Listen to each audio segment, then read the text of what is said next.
क्या आपको पता है कि काबा कितनी बार नष्ट हुआ था? आखिर कितनी बार टूटा और कितनी बार बना काबा?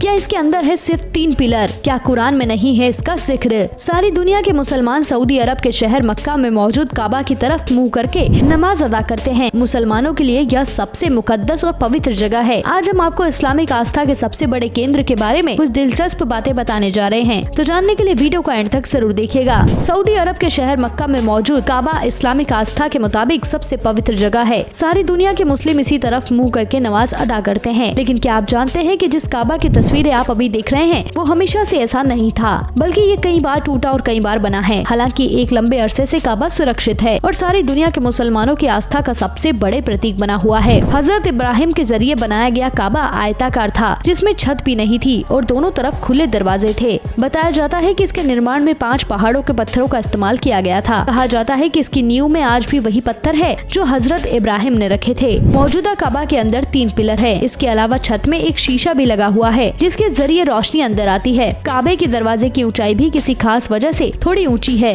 बताया जाता है कि जो काबा इस समय है उसकी तामीर साल 1996 में की गई थी। उस समय काबा के बुनियादी यानी नींव को भी फिर से भरा गया था। एक जानकारी के मुताबिक मस्जिद अल हरम के बीच में मौजूद काबा कई बार टूटा और कई बार बना। हालांकि इसका कोई नंबर हमारे पास मौजूद नहीं है। काबा के दक्षिण पूर्वी कोने पर चांदी से जड़े विभिन्न आकार के लगभग 2.5 फीट व्यास के 8 छोटे काले पत्थर लगे हैं। इस्लामी मान्यता के मुताबिक ये पत्थर काबा बनाने के दौरान फरिश्ते हजरत जिब्राइल जन्नत से लेकर आए थे। कहा जाता है कि हज या फिर उम्रे के समय काबा की परिक्रमा भी काले पत्थर से ही शुरू होती है। इस पत्थर को अक्सर अकीदमंद चूमना पसंद करते हैं। हालांकि ये सभी की ख्वाहिश पूरी नहीं हो पाती। काबा की बाहरी दीवार के पूर्वी कोने में एक काला पत्थर लगा हुआ है। इस्लाम के आने से पहले हज के दौरान हाजी काबा की 7 बार परिक्रमा करते थे। हर चक्कर के बाद वो रुककर काबा की बाहरी दीवार के कोने में लगे इस पत्थर को चूमते थे और अल्लाहू अकबर बोलते थे। ये परंपरा जैसी इस्लाम के पहले हज में थी वैसी ही आज भी है, मगर आजकल ज्यादा भीड़ होने की वजह से हर व्यक्ति को इसको चूम पाना असंभव होता है। इसलिए हर चक्कर के बाद लोग इस पत्थर की तरफ सिर्फ इशारा करके बोलते हैं अल्लाहू अकबर। इस्लाम के पहले से भी इस परंपरा को ऐसे ही निभाया जाता था।